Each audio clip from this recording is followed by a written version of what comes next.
Greetings and welcome to Hexed Encountered. I'm Joe. In this video, we're going to be doing some gameplay for By Swords and Bayonets. This is from the Great Battles of the American Civil War series from GMT Games. This particular game was designed by Allen Dickerson, also known on YouTube as Stigler. But I'm going to go through the gameplay example of play that was very kindly included here, and that is actually in this one, Collected Examples of Play. So we're going to start here with Big Bethl. That's the map we're looking at right here. You can see the Battle of Big Bethl up there, June 10th, 1861, so really early in the war. Obviously, it was chosen, all of the battles in this particular edition of the series are smaller battles, so they make it a little easier to learn the intricacies of this fairly complicated system. This is our example of play for Big Bethl, and it's right at the beginning of the book, if I can turn the page here. So you've got the forward, right? And then you've got the Big Bethl playthrough with setup information. So you can see over here, I've actually got, I'm missing this counter somehow, but it's not a big deal. I know it ends at 1400. Then we've got our victory point markers. We have the red here and the blue are actually right there. So you do have the two displays, one for the Confederates and one for the Union. And then we've got our sequence of play right here, so you can see the sequence of play. And I'm just going to kind of go through it, and I'll do this over multiple parts, try and keep it short so you can digest it in small chunks. I know that Wardrobe did a video on this with Hex to Hex and Stigler himself, so this will be more it's obviously just me, but if you do want, to get the designer's take, and a little bit more expert analysis from people who've played the game a little bit more than I have, that might be one you want to check out. That's on Wardrobe's channel. So let's get started. So the battle book rules for Big Bethl state that the Union has the initiative start the battle. No need to roll for initiative or on turn one. So we will skip step one of the sequence of play, which is the initiative segment. And then the initial deployment rule for this Big Bethl battle states that both sides start the game in command, regardless of whether they are within their leader's command range. And we'll talk about command range and many other things as we go through this. So that is only for this turn, and that is segment 2A on our sequence of play. So we go on to number 2B of the sequence of play, the activation efficiency determination. So that's right here, and you can see it says both sides separately place the prescribed mix of efficiency markers, EMs, from page 6 of the battle book into a cup or hat and draw one, because each side has one organization that needs efficiency determined for it in larger battles. Efficiency is normally drawn for each corps-sized formation in play from the same pool of EMs. Each of these corps will be comprised of 2, 3, or sometimes 4 divisions, each of which will base their efficiency on the corps efficiency drawn and place an adjusted number of AMs into the AM pool. So efficiency and activation and so on is a big part of this. Now, the markers we're talking about look like this. Okay, these are your activation markers. Now, the efficiency markers, did I actually put them in the cup? It looks like I did not.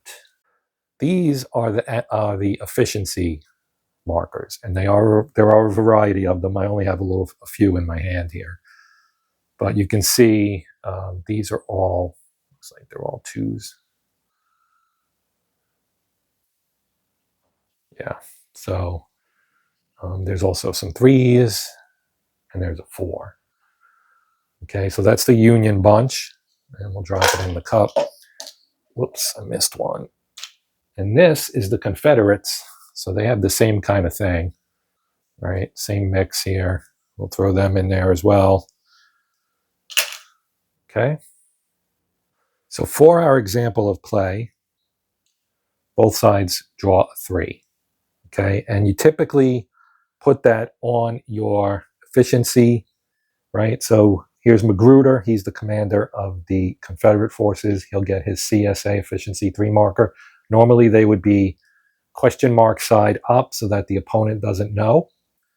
But for the sake of this, according to our example of play, we're going to put it on the actual numerical side. The Union commander is Pierce, and he will have his marker on there as well. Now I will zoom in. I just have it kind of wide angle here for the purposes of getting started. Okay, so both the Union draws a 3, and we'll have 3 activations for the 1st Department of Virginia division. He has the initiative, so he leaves out the activation marker, leaves out 1 activation marker, sorry, and pulls 2 others, or puts 2 others into the common pool. So you have the activation markers that I showed you, right? So these are his 3 activation markers. They say AM on one side and have a unit identifier on the other side, as you can see. They're all actually the same. Okay, so he's going to take 1 out because that'll be the one he'll use to start, and the other 2 will go in a cup. And then the Confederate draws a 3 EM2, so he places 3 1 Hampton AMs, and they are these guys right here. Okay, and the reason the USA, or the U.S. Army, left 1 out is because that's the one that's going to be used first. So these are all identified the same. They're all part of the same organization. But because you have 3 activations, you have 3 in the cup, and the Union has 3 in the cup. Okay, so now if we want to look at Magruder's counter, because that's what it's talking about next. So here's Magruder's counter. Okay, it says, looking at the counter for Magruder, we see he has a 0 activation rating. Okay, so you can see that if it's right there in the corner, 0, right? And then thus he cannot add to his potential activations on his own initiative, right? And that's from the series rules. The Union has no divisional commander on the map unless using the optional Butler counter, which we are not, I believe. Even if Butler were to be used, he too has a 0 and would not add to his activation. So we're just going to put him back here. And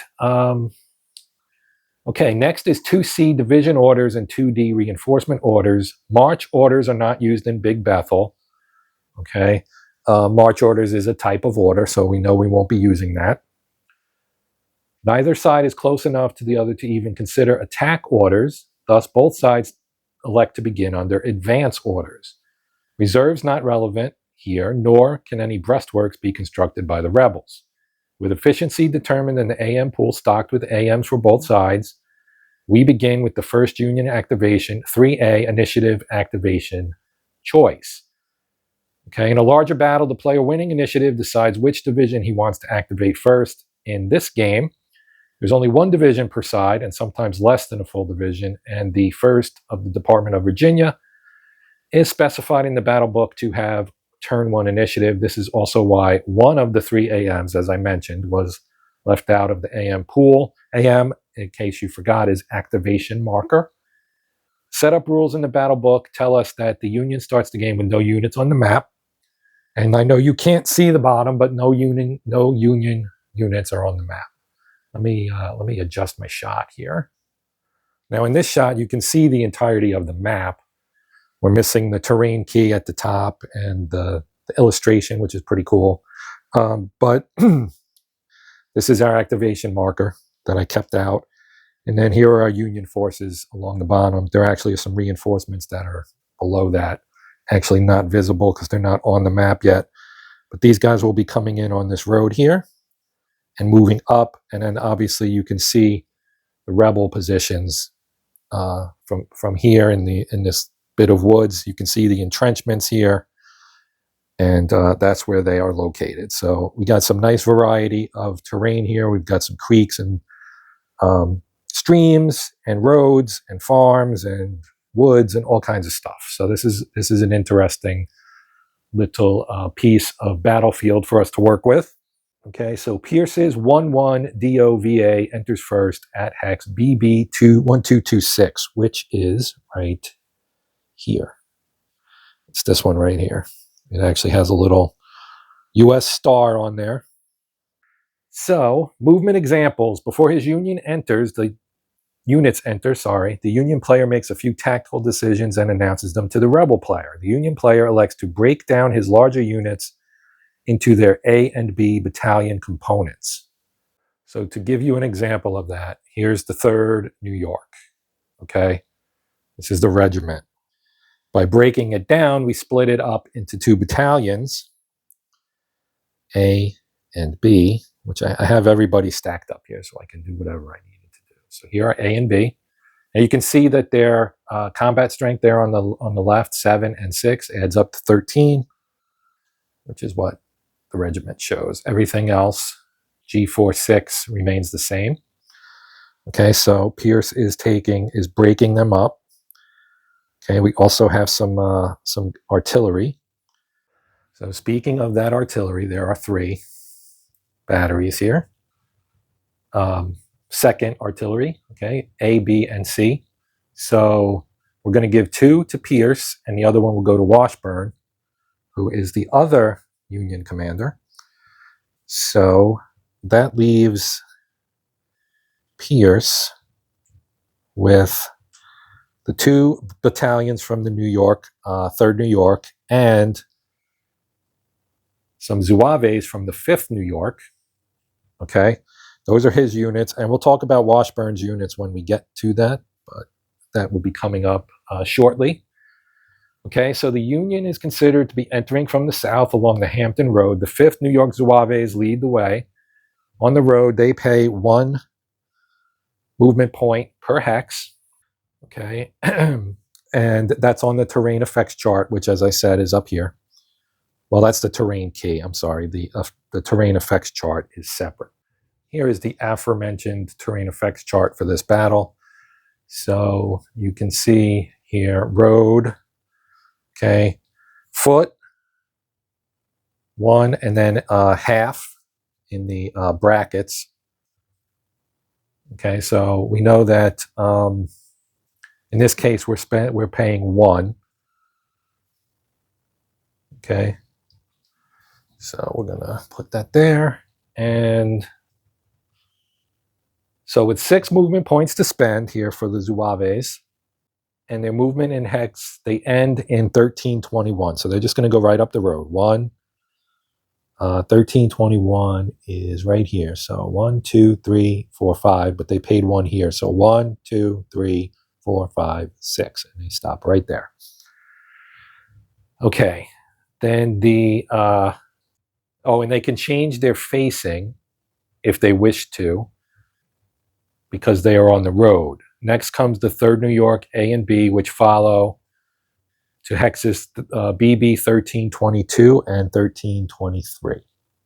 Okay, these 2, A and B.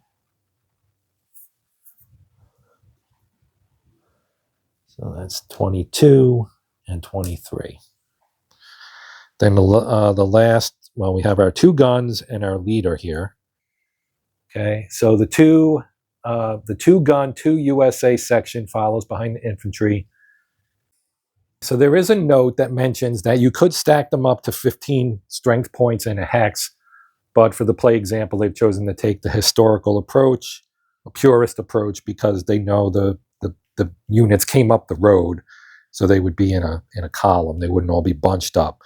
So our 2 guns will follow the infantry. And technically, facing-wise, they would be like this. And you have to face a vertex, so they would all kind of be turned slightly like this. We're talking about facing. Facing isn't a big deal at the moment, but it will be once we come into range. You can see the Confederates are cocked. if you want to look at it that way as well, pointing to one of the vertices of the hex. And then Pierce, because he has so many movement points, we can put him with anybody. So he's got 10 movement points. He's going to go with the front unit. So he'll lead from the front. Now I've taken my full regiment marker counter and I've set it off to the side because obviously our unit is split into battalions. So now we would move on to Washburn's brigade. Okay. So he's got several things here, but he can only move a little bit of it onto the map at once. So he's got his 2C artillery, and he'll put that on the road here, along with himself, and then he'll put the 7th New York in here as well.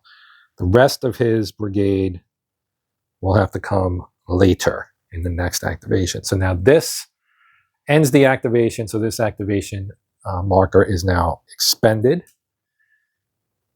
And we put that on in here in the Union AM's play. The other ones, well, as you pull them out, you put it here, okay? But I didn't do that. I had it at the bottom, but technically you should put it there.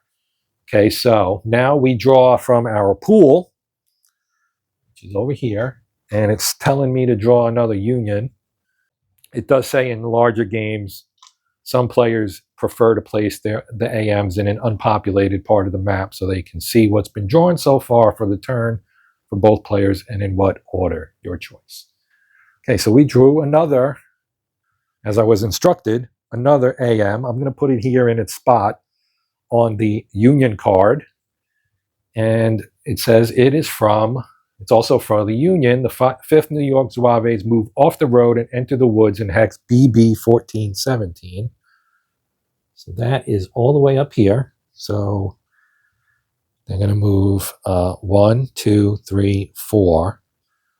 And then they're going to move into this wooded hex. And I assume they will continue to face the enemy. Okay.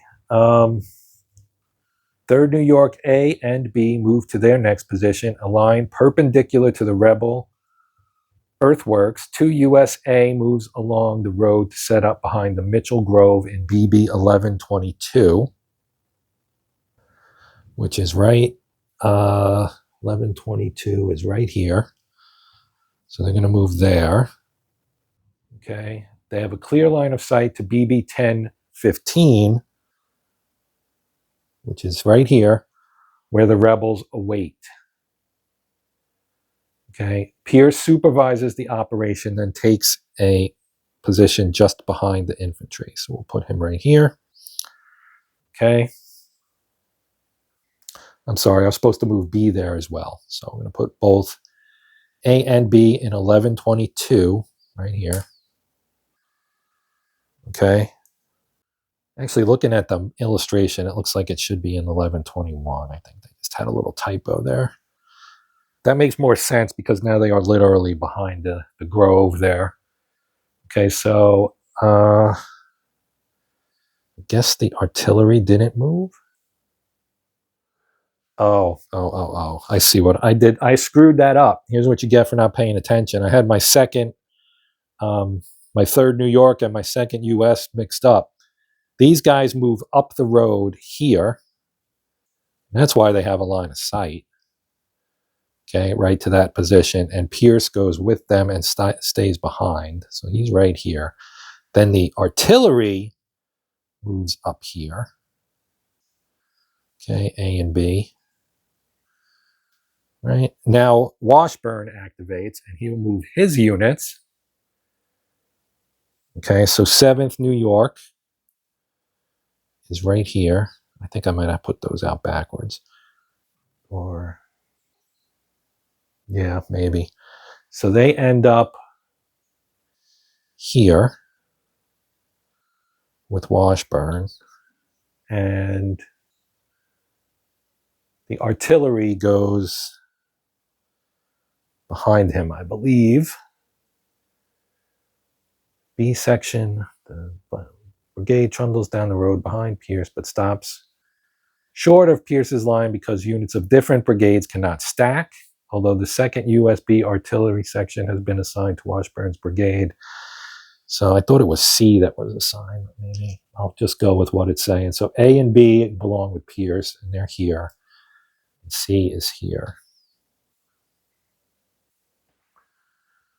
It looks like they're facing this way. Okay. Oh, interesting. So he was first, actually, and he's going to stack with Pierce. So they're like that. Okay. All right. So I would think that the rest of Washburn's group would draw up behind him. It doesn't specifically mention that. Brigade trundles down the road, but stops short. Yeah, they can only... Okay.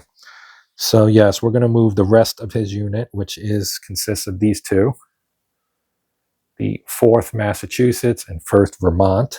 And they will both pull in behind right here. Okay. The next AM is drawn from the AM pool. Once again, the Union chit is drawn, but due to Battle Book Rule 5.32, consecutive activation limits, the next AM must be for the Confederates or the random event, followed by the Confederates. We draw again. It is the random event activation marker, this guy right here. Okay. And it says, boy, no luck for Johnny Reb yet. We roll 1d10. So let me roll 1d10. Well, I'm actually not going to roll 1d10 because it's going to tell me what the result is. And the result is a 2. So no random event. As you can see on the counter, those only happen on an 8 or a 9. Okay. So I will put, I guess I'll just put this here for now.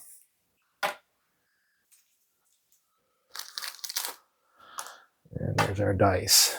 1 for each side. Okay. So, we set it aside, return the 3rd and last Union AM to the AM pool, and proceed with the 1st Confederate activation. Okay, so now we're going to get a little bit of action. So let me reset the shot so we can see kind of what's going on here a little bit better.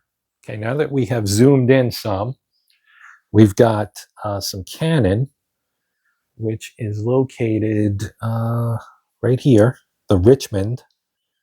Okay, now they're facing the correct way, right? So that's the cannon we're going to fire with. They're going to shoot at the Union line, which is right here.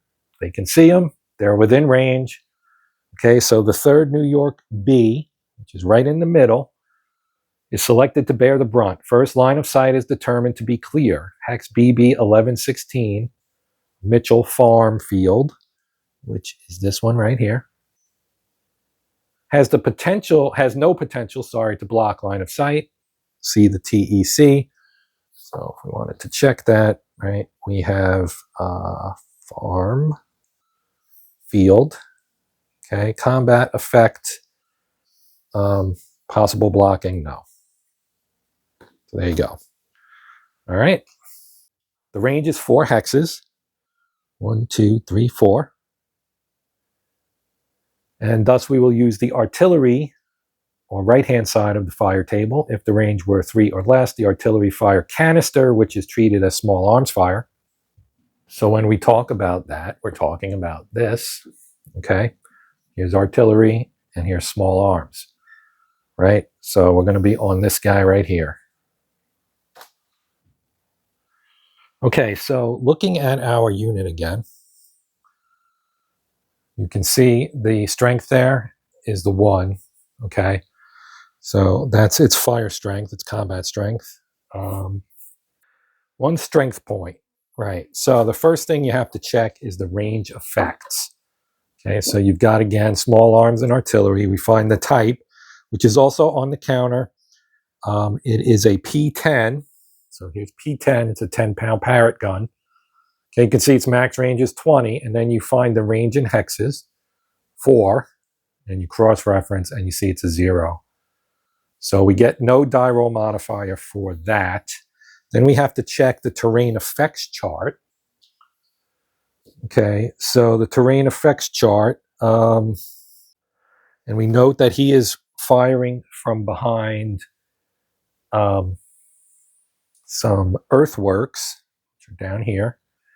Okay, and you can see that that gets a -1 for fire combat. It would also get a -1 for shock combat. Okay, so 1C, which says see earthworks in the battle book. Right. So it's telling us you get a, it says -1 on there, but it says +1 in the book.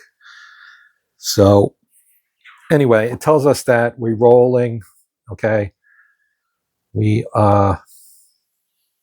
rolling in the 1 column, right? So we're rolling in the 1 column, and we rolled a 6, and it says because of the die roll modifier, it becomes a 7, and that is a D-1. Okay, so if we look here, it says set D, check for disorder. Okay, so there's a die roll mechanism in this series called the Universal Disorder Die Roll. I think that's right, UDD.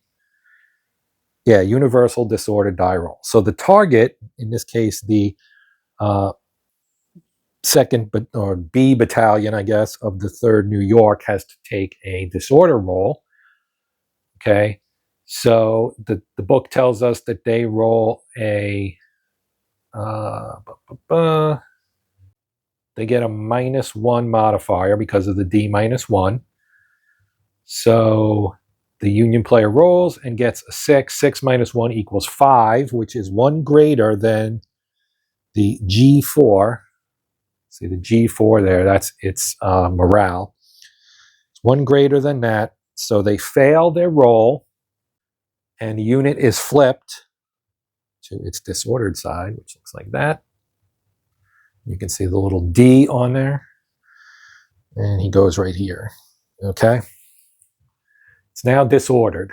All right, so now that we've done that, I'm actually going to wrap this up because, as I said, I wanted to keep these relatively short, but I also wanted to be relatively detailed so that you guys can follow along pretty easily. Obviously, this is meant more for people who probably don't have the game, because if you have the game, I'm literally reading from the book that you have. So you might not need me to read for you, but for those who don't have the game and want to see if it's worth it, my take, for what it's worth, is that if you're going to play a GBACW game, this is probably the one you want to get first. The other ones are, some of them at least, the older ones especially, are relatively difficult to get in terms of not paying a whole lot of money for them. I have Into the Woods and Death Valley, which are the 2 previous to this one. So you can find Into the Woods, I think, still, but Death Valley is a little harder to find because it's been out longer. Anyway, I'm digressing. My point being, this is the one to learn with. And the 3 Days of Gettysburg is coming out next. That's the next game in the series, and that's going to be the full boat. Gettysburg being a full battle, well, I shouldn't say full battle, being a large battle is what I meant to say. Large and very important battle, obviously. So that one will be a little bit more difficult to get into, although supposedly they are creating a simple Great Battles of the American Civil War rule set, which I guess would be somewhat similar to the Great Battles of History, simple Great Battles of History, rather. And for what it's worth, having read the rule book, there are some, in my opinion, again, some situations or rules that are somewhat similar to those that are in the Great Battles of History. Obviously, very, very different combat between the 2 eras, but you can see kind of some of the similar thought processes with Richard Berg having been the series designer for this, and also being co-designer of the Great Battles of History alongside Mark Herman. All right, but as I said, I'm digressing and I'm running out the clock here, but I do want to say that there will be more, and I'm going to try to pump these out relatively quickly. And ideally, I'd go through the whole thing. We'll see how this goes. but I want to give this game and this series the attention it deserves, at least from my standpoint. So thanks for watching. I hope you'll come back and watch the rest of the videos on this, unless you find it not useful, in which case feel free not to watch it. But if you have any questions or comments, you know what to do. Post them in the comment section. I will do my best to reply, depending on what it is you have to say, but I will I reply to almost everything that people post. It's just how I am. If you take the time to post, I can take some time to reply, is how I look at it. Anyway, thanks again. And that is it for now. I'm Joe, and until next time, well, I wanted to say I'm Joe, and this is Hext Encountered, and until next time, happy gaming.